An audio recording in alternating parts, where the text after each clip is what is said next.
जौनपुर नामक छोटे से गांव में काफी कम आबादी रहती थी। वहाँ के लोग काफी कम पढ़े लिखे थे। गांव में एक स्कूल तो था, परंतु लोगों में जागरूकता की कमी के कारण बहुत कम बच्चे ही उस स्कूल में पढ़ने आते थे।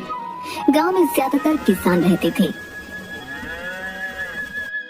इसी गांव में सतिया नाम का एक किसान रहता था, जिसका बेटा दीपक गांव के स्कूल में 12वीं कक्षा में पढ़ता था। अरे बेटा, अब तुम्हारी 12वीं की परीक्षा होने वाली है। उसके बाद क्या सोचा है? 12वीं के बाद पढ़ाई की कोई सुविधा नहीं है।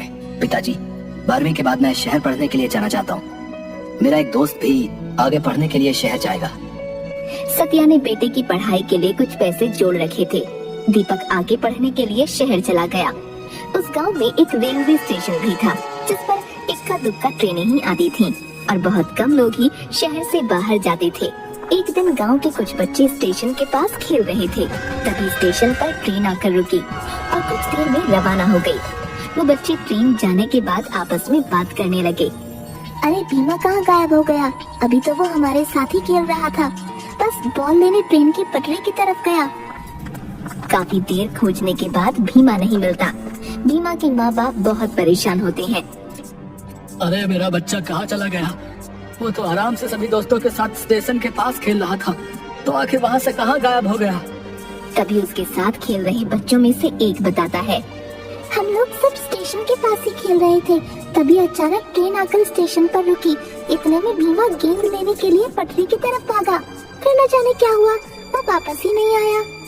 ट्रेन तो 5 मिनट बाद वहाँ से रवाना हो गई, पर भीमा कहीं नहीं मिला। सारा गांव उस बच्चे को ढूंढकर परेशान हो जाता है, पर वो कहीं नहीं मिलता। इसी तरह कुछ दिनों बाद एक और बच्चा स्टेशन के पास से ही गायब हो जाता है।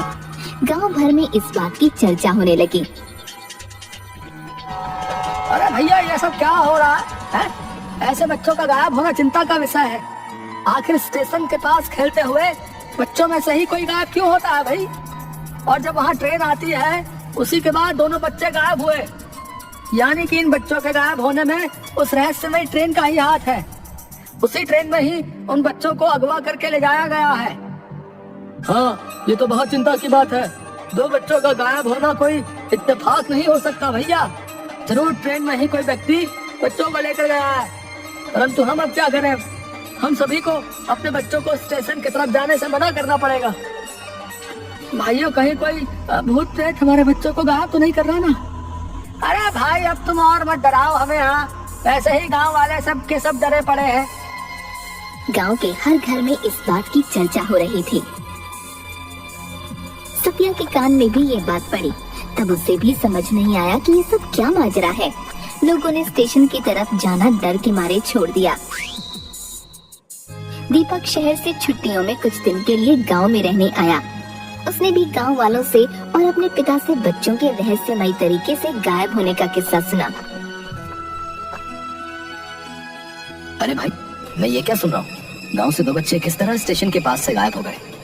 हमें इस बात की तह तक जाना चाहिए, वरना तो डर के मारे कोई स्टेशन की तरफ जा ही नहीं पाएगा।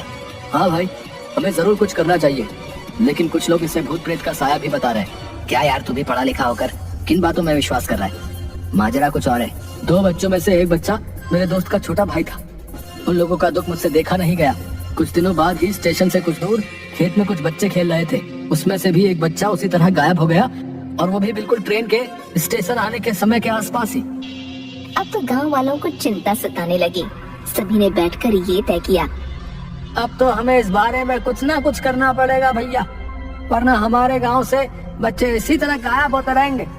आखिर ट्रेन आने के समय पर ही बच्चे गायब क्यों होते हैं? हमें इस बात का पता लगाना ही पड़ेगा। दीपक, तुम पढ़े लिखे हो और समझदार भी हो। तुम अपने दोस्त के साथ मिलकर इस काम में हमारी मदद कर सकते हो। दीपक और उसका दोस्त काफी सोच विचार करते हैं और एक प्लान बनाते हैं। इस बात का पता लगाने के लिए हमें उस रहस्यमय ट्रेन पर ही नजर रखनी होगी। जब भी बच्चे गायब हुए हैं, वो समय लगभग वही होता है जब ट्रेन स्टेशन पर आती है। हमें छुपकर ट्रेन पर आने जाने वालों पर नजर रखनी होगी। हाँ, ये ठीक कह रहे हो। हम गांव वालों की मदद लेकर ऐसा कुछ प्लान बनाएंगे जिससे कि हम असली गुनहगार को पकड़ सके। गांव के कुछ जवान लड़के स्टेशन मास्टर के कमरे में छुप कर बैठ जाते हैं और दीपक उन्हें समझाता है। देखिए, आप लोग इस कमरे में छुप कर बैठे, बाहर गांव के 2-3 बच्चों को स्टेशन पर खेलने के लिए छोड़ देते हैं। वो जो भी व्यक्ति है बच्चों को भी अपना निशाना बनाता है। आप लोग छुपकर अंदर से ही देखते रहना, और बच्चे स्टेशन पर खेल रहे होंगे, मैं ट्रेन के अंदर जाऊंगा। इसी तरह हम उस गुनहगार का पता लगा सकते हैं जो कि बच्चों को अगवा करता है। सभी लोग दीपक के कहे अनुसार कमरे में छिप जाते हैं और बच्चे बाहर स्टेशन पर खेलने लगते हैं।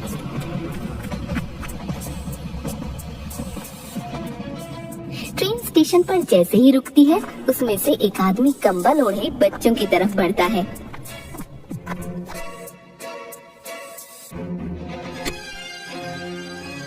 अरे बच्चों, क्या खेल रहे हो? ये लो, मैं तुम सबके लिए चॉकलेट लाया हूँ। लो। वो व्यक्ति सभी बच्चों में चॉकलेट बांट देता है और उनमें से एक बच्चे को कहता है, सुनो बेटा, जरा मेरा ये बैग अंदर ट्रेन में रखवा दो, तुम्हारा बहुत भला होगा बेटा। बच्चा खुशी खुशी उस व्यक्ति का बैग लेकर उसके पीछे पीछे ट्रेन के अंदर चल देता है। दीपक और उसका दोस्त ये सब दूर से देख रहे थे। वो भी उसी डिब्बे में उन लोगों के पीछे पीछे चल देते हैं। दीपक देखता है कि वो व्यक्ति उस बच्चे के बैग रखने के बाद उसके मुंह पर रुमाल लगाकर उसे बेहोश कर देता है और वही सीट पर सुला देता है। ट्रेन में कोई ज्यादा लोग नहीं थे, इसलिए वो व्यक्ति आराम से इस बच्चे को अगवा कर लेता है। ट्रेन चल पड़ती है।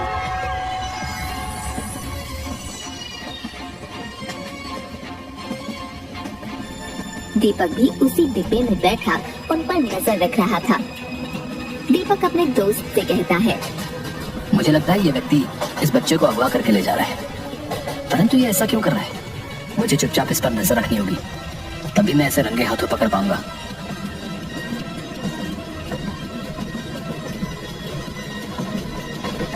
लगभग 2 घंटे के बाद एक स्टेशन पर वो व्यक्ति उस बच्चे को लेकर उतरता है और दीपक भी उसी के पीछे उतर जाता है। सामने से एक व्यक्ति आता है और उस किडनैपर से कहता है, अरे वाह भैया, एक और मुर्गा ले आए। ये तो बहुत अच्छा धंधा है। तुम उस गांव में जब भी जाते हो तुम्हारे हाथ एक ना एक बच्चा लगी जाता है और फिर हम उसे अच्छे खासे दामों में बेचकर मजा करते हैं।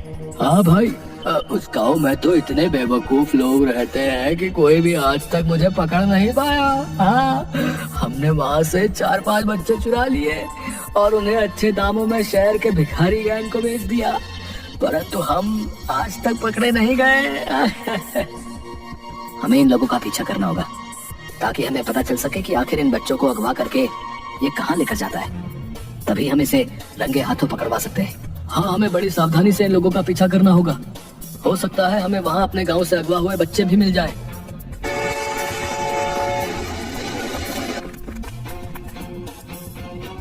फिर दीपक और उसका दोस्त उन दोनों किडनैपर्स का पीछा करने लगते हैं।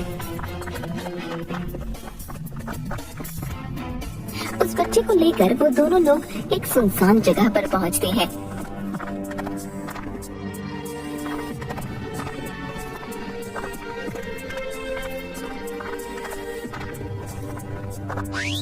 दीपक और उसका दोस्त बहुत सावधानी से उन लोगों का पीछा करते रहते हैं। तभी वो लोग एक बड़े से कमरे में दाखिल होते हैं।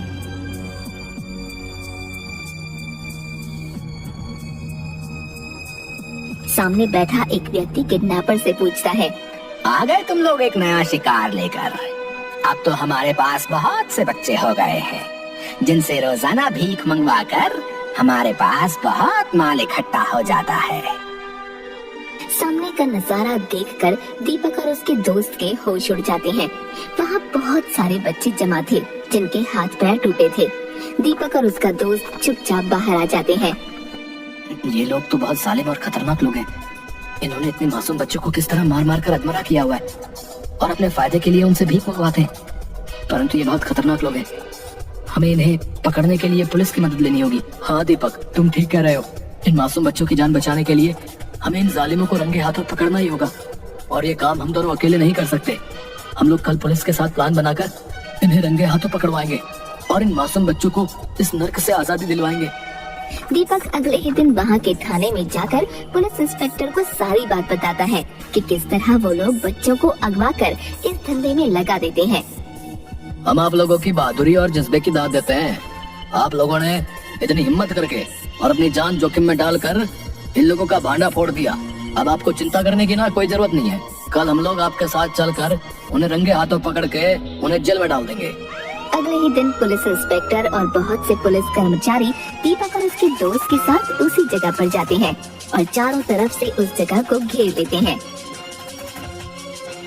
अरे सबके सब घेर लिए गए हो, अपने हथियार फेंक दो और अपने आप को पुलिस के हवाले कर दो। सभी अपराधी पुलिस द्वारा हिरासत में ले लिए गए। अरे तुम लोग कौन हो हैं? और इन बच्चों को अगवा क्यों करते हो? जल्दी सब बताओ। पुलिस की मार खाने के बाद वो दोनों किडनैपर सारा सच उगल देते हैं। हम लोग गांव से बच्चों को चुराकर शहर में भिखारी गैंग को बेच देते थे। हमें इन बच्चों को बेचने पर अच्छी खासी रकम मिलती थी। वे लोग इन बच्चों के हाथ पैर तोड़कर इनसे भीख मंगवाते थे। ये लोग काफी समय से अपना धंधा चला रहे हैं दीपक। तुमने इन लोगों को पकड़वा कर बहुत अच्छा किया। इन लोगों ने और भी कई गांव के इस तरह के बच्चों को ट्रेन में अगवा किया है। जिस गांव की आबादी कम होती थी वहीं के बच्चों को ये लोग निशाना बनाते थे और हम लोग काफी समय से इनकी तलाश में थे, परंतु इनका कोई सुराग हमें नहीं मिल पा रहा था। तुम लोगों का बहुत बहुत धन्यवाद जो तुमने इतनी हिम्मत करके इन लोगों को रंगे हाथ पकड़वाया भी। ये तो हमारा फर्ज था इंस्पेक्टर साहब। ऐसे लोगों को तो सलाखों के पीछे ही होना चाहिए। इन्होंने न जाने कितने घरों के बच्चों को उनके माँ बाप से जुदा करके अपने फायदे के लिए बेच दिया।